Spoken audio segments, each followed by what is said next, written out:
Yeah. Welcome to Tuesday Tea, the Karate Art and Culture podcast. You're here with Megan Gottfried and Madison Ringelberg. Yeah, so we're here bringing some current information and events around Greensboro, UNCG. But we're also going to bring up some interesting topics today. We've each brought one. So why don't we kick it off with the current events? Yeah. So a lot of exciting things coming up. Speaking of particular things that we're going to do on this podcast, like... we're going to do some interviews with some of the grad students we have here. We have two that have said yes to our pleas. We won't say who they are yet because we want it to be a bit of a surprise. But we're super excited about that. Yeah, do you think that there's some sort of like gap between undergrads and graduates in communication? Oh my god, yeah. Usually I for the longest time had no idea who was even studying here as a grad student. Because I mean, we're separated by floors. I mean, they look at us and I feel like they don't like us. And I feel intimidated. Oh man. Yeah, there's definitely some sort of like organized separation because of the fact we're on different floors. Yeah. I feel like in printmaking, monoprint and screen printing right now, we have our dark room on the third floor. So that's actually already sparked some cool interactions. Interactions, conversations with like the really talented and interesting grad students we have. Yeah, so I really want to dive into like what they're working on and learn a lot, because for a lot of us undergrads, that's the next step for us. Mm-hmm. Yeah, like before taking this class and like being up there in their space, I had no idea what their work looked like. I just knew it was probably pretty good. But now actually getting to see it, like seeing Topher's cool thing, installment, that was awesome. Man, shout out to you, Topher. Yeah, doing some rad stuff. Yeah, and I mean, just walking by the Emily First paintings. Oh, like, yeah. Holy shit. Fucking shit. Yeah. That's so... It's just great because that's like I'm applying to grad schools right now. That's like a goal of mine, to get to a point where I have some sort of visual language and cohesion throughout my work. And you just like see people starting almost from the BFA level and like BA, you know, in our undergraduate, and then they like climb this interesting like personal, intimate, maybe not, I don't know your work, ladder of information and learning. And that's what we at UNCG want to like work together to have, so hopefully we'll branch that. Yeah, it's really cool to see, and I'm super excited to actually get talking with them, because they seem like cool people. I've heard they're cool people. I've just never heard the whispers of coolness. Yeah. And now we'll actually see if it's true. Yeah. We'll see if they're actually nice to us undergrads. Oh my gosh, I hope they're they so are. sweet. I have not met an undergrad who's not graduate who's not super nice and open and awesome and has great advice. Yeah. Yeah. Gotta have some good life experience. Yes. Oh my god, so sweet. More interesting things coming to you, such as a current club. Oh yeah, it's not new. It was a thing before now, but it just got reinstated. It's the Art League, and it's being run by Chris Thomas and Jen Meanley. Yeah, so the meetings are on like, I believe it's Friday at like 3:00 or something like that. I know it's on Fridays, and basically it's a way to get more art to our just general student body, but also Gatewood building, and all of our undergrads just working together to bring more art into the community, to go see art together. I'm kind of a branch there from the karate, and I went to a meeting and it was really cool. We had a lot of really great new faces.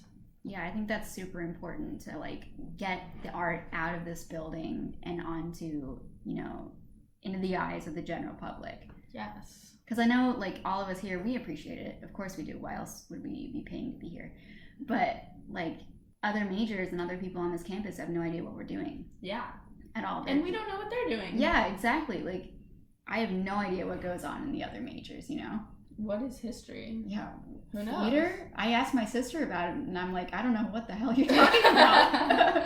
Oh my gosh, side story. I met a really cool theater major who's transferring into the art major. Oh, hell yeah. you know, we're just we're cool all like artists. that. Honestly, yes. I love it. It's great. Another announcement, we are going to have a spooky Oh yes, interest meeting. Yeah. So the Karate Arts and Culture Mag is going to have a spooky interest meeting. This is an interest meeting, but it's going to be spooky and fun. Yeah, snacks are going to be there. We're going to create a haunted studio. So which I'm super excited about. That seems so fun. Basically, it's just critique. But you gotta be spooky about it. If not, then what's the point? We're gonna like dress up the room. We're gonna dress up ourselves. Yeah, because I'm gonna get dressed up. Hell yeah! I don't know what it's gonna be for me yet, but it's gonna be cool. Yeah. But yeah, the dates? Free food.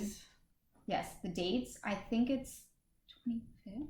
We believe it might be the 25th. We will get back to that. It's the Friday before Halloween. Let me see what our Instagram. So the Friday before Halloween, and our Instagram is gonna have all the updated information. Speaking of Instagram, we have some really cool things going on, like Mural Monday. Oh yeah! Shout out to that really great current thing that's going on. We have a lot of really awesome mural artists here in Greensboro, and it's like. I'm sure you know, just driving around or walking around, you see like these crazy, amazing murals everywhere. Yeah. And it's just every Monday we're going to showcase one that, you know, is particularly awesome. Yeah. And we also want to do a shout out to Tattoo Tuesday. Yeah. My bad. And as far as I know, that's just showcasing the art on your body. And like what it means to you. Yeah, so it's if you have a tattoo that means something to you or got it or for whatever reason, you know. Even if it doesn't have a deep meaning. Yeah, deep meaning, that's cool. It's still art, we still want to showcase it. Yeah. And if you, I guess, or someone is in charge of that, I don't know, we can like send it through the Instagram or whatever if you want to show your work or tattoo. No, I think it's more of like an in-person thing. Yeah, I think they're going around and like asking people face to face. Yeah, to get photos of them. Cool. Yeah, that's great. Yeah, so more things coming up here at UNCG other than our interest meeting. Mm-hmm. Mary Kelly will be on our campus this semester. If you don't know Mary Kelly, that's all right because you are valid. But also she's very cool. She's very great. If you want to see one piece of hers that I think is super thought-provoking would be she has an interesting way with documentation. Postpartum. It's called the postpartum postpartum documents. We're making this harder than it is. It's just postpartum documents. Yeah, so she has some really interesting documentation processes and, you know, just honestly interesting as a woman to another woman, interesting to hear about all of the work that is going on currently in this contemporary world and in the late 20th century and all of that important work going on. And holy crap, I'm honestly just really excited. Yeah, it's going to be super, super, super cool. Yes. Other things about artists coming here. There's a really cool show up in the Gatewood Gallery right now of two painters that are just create some beautiful figural works. Scott Noel and Philip Geiger. In the coming week or weeks, Philip Geiger will actually be here to talk about some of his work. I don't think Scott Noel is going to be able to make it, but that'll be really cool to see. I'm really excited to ask him about particularly some of his works with color, because he just has a way with color that just makes me want to weep. Yeah, I think the languages of color theory within his work is very not only like catching of our eye and needs time to develop through many hours and time of looking, but it's super important as like we're both painting majors, young painters, to see the way in which a working artist does develop that color theory within a plane. Yeah, and I feel like if you're somebody who's struggling with color theory, like I am, I feel like a lot can be learned just from like studying what they have and there's a lot of works up in the Gatewood Gallery right now, so I highly recommend just going to take a look at those, like getting a really up close look, because they're really something. Yeah, and there's also some sound pieces up right now. We'll do a shout out the next show for that, but just a heads up. A lot of art around here, which leads us to an interesting thing for October. And you may have heard of this, maybe not. I've kind of gotten a mix of both around here in Greensboro. But something that I love every year is Inktober. It's so much fun, and it's such a great way to get your mind moving. Like, I feel like, well, let me explain it, and then I'll say how I feel about it. Inktober is basically a event that goes on every October, where a guy named Jake Parker creates a series of daily prompts for ink drawings. And like the prompts change every year, and it's just like really, it's one word prompts. Like, for instance, today was enchanted, yesterday was husky, first day was ring. And it's, you take it how you want and then just run with it, but it's all like ink based drawings. So it's just like a really cool study in technical skill, like trying to find like practice in maybe a medium that you're not totally, jazzed about. Or it might be your favorite. It might be your favorite. I know it's one of my favorites. I love working with ink and ink wash. But it's super, super cool. And it's a great way to like, get your mind moving. Like for me, I noticed, because I post all of mine on Instagram, and I notice that after I have done like my Inktober series, my artwork just gets better after. Like it's like a whole month long just practice, and it's just so, and it's a fun way to do it. Like it's not like bogging you down, like, oh, I need to practice on X, Y, and Z. It's just actively doing it and actively seeing results. Yeah, and it allows you a creative structure to work within that it's also community based, I would definitely say. Oh my god, yeah. You can find some really, really fantastic artists just within the Inktober tag on almost any social media. Speaking of tags though, since there is a lot of awesome art coming out of Inktober every year, the Karate wants to showcase that and showcase like what people around Greensboro are creating for Inktober. So if you are participating in this cool event and you are posting it on Instagram, tag it with Karate Inktober for a chance to be showcased on our story, because we're going to be uploading stories of people's art every day, just because like there is a lot of cool stuff going on around here and I want people to see that. Definitely, yes. Another interesting thing coming up, there's an MFA collaboration between MFA student Emily and Connor. They're really great, and that is on October 9th, 6 to 9, so come on out for that. We're going to be talking about some very interesting topics, such as creative freedom and strategic making despite fear and anxiety, which is something I know I relate to. And definitely, like, I think that'll start a very interesting conversation. I believe they call it like a panel. Yeah, so come on out for that. It's gonna be really cool. Yeah, so now we'll just start talking about the information or topic or whatever idea we brought to the table/computer/karate office today.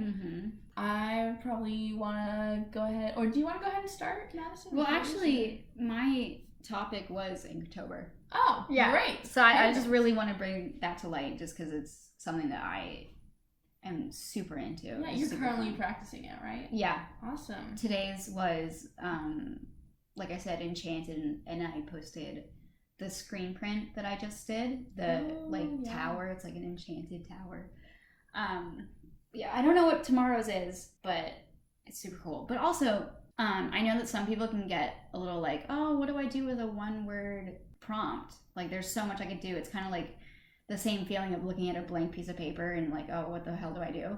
Like, I know that when I get bogged down with it, I usually look for a different set of prompts, because there are a lot of different artists that post Inktober prompts. Jake Parker is just like the OG. He's the one that started it, and he's the one that facilitates it every year. But also, it can be something that becomes a little stressful because it's like a daily regimen, you know? Where do you find time between your studio classes? Exactly. To draw even more. Mm-hmm. And sometimes you're just burnt out because it's a daily thing for 31 straight days, you know? And something like, I used to get like super anxious about like, oh no, I'm not posting, I'm like falling off of it. And honestly, that's just a useless mindset, to be totally honest. You're human, let yourself make mistakes. Yeah, you don't like it. No one has to be at gunpoint being like, you better do every single day. You better do Inktober. If you don't do Inktober to its full extent, then what the hell are you doing? Yeah. No, it's supposed to be a fun thing. It's supposed to be fun and interesting and just like a way to get your art out there. Like, don't get so anxious about it that it becomes a chore. You know, you are in charge of your own life, but I don't even have to tell you that because you already know, listener.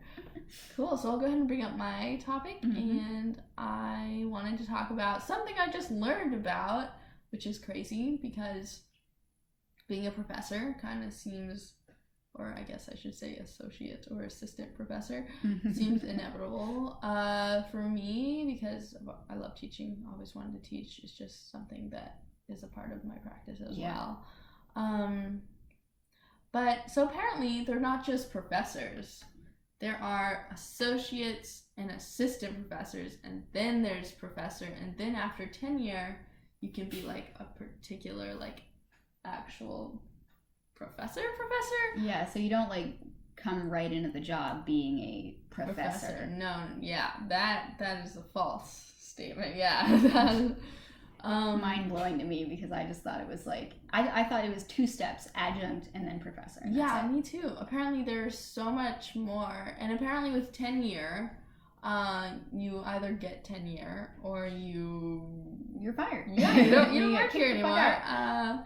Yeah, so just like if you guys are thinking about being a professor or just something that honestly is just like important to like know that like our teachers are like currently like working super crazy hard, but also having to maintain their own work with, you know, decisions and stakes at what they do, and sometimes that's hard to forget. I mean, hard to remember. Yeah. So I guess shout out to all your great profs, as they say. Not technically profs, but I'm still gonna call them that because they are in a place of, you know, they worked hard for it, so why not call them that? Yeah, super interesting. I literally had no idea. Yeah. Why is it so weird and like, I don't know. Why can't it just be like ABC? I don't know. Yeah, because humans are confusing beings and we have to put boundaries and different divisions just so that we feel more important. We have to find different ways to put people in hierarchy. Yep, that's just the honest truth. Like fucking society.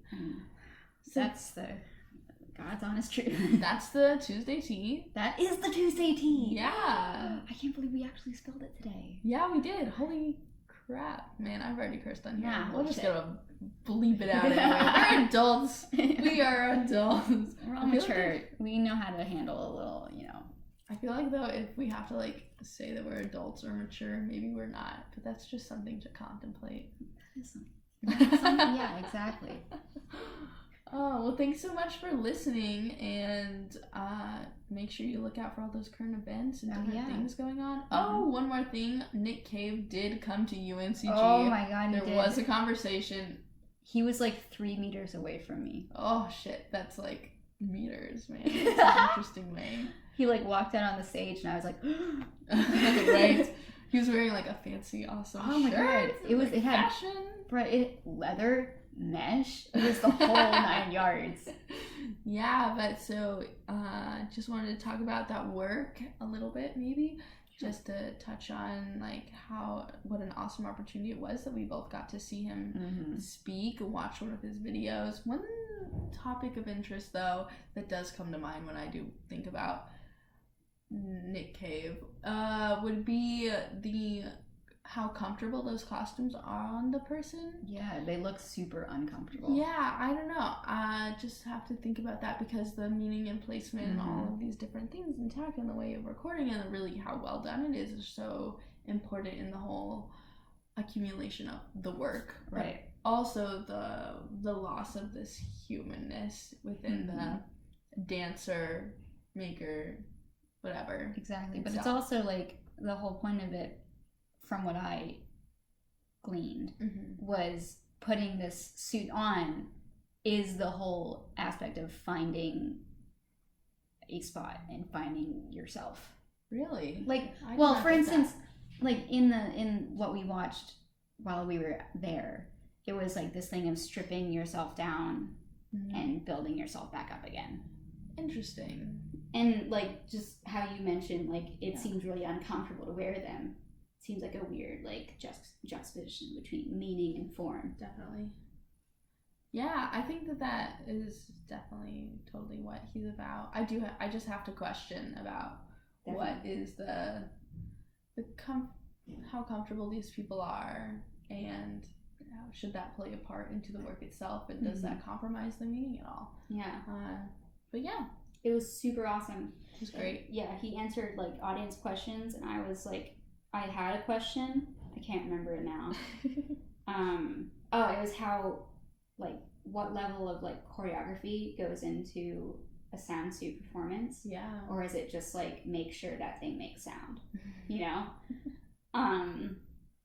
Well, yeah, like as soon as like I thought of it, I was like, oh, I'm gonna say it, and then like I almost threw up.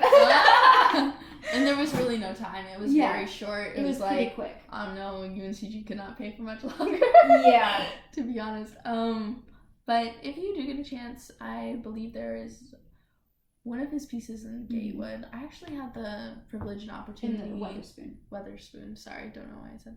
But I had the opportunity to go see. I honestly was on a road trip living out of a car with my best friend and sister. Oh yeah. One winter, and we just were hitting all the museums we possibly could. We ended up somewhere in Tennessee, Nashville.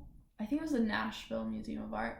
Literally walked in, and it was this. Maybe it was. I don't know. Don't quote me on this, people. But wherever it was, to see Nick Cave's work in person, and probably about 10 to 15 of his pieces. That's so cool. Literally the most colorful, joy-filled exhibit I have. Well, obviously it's not just about joy, but just...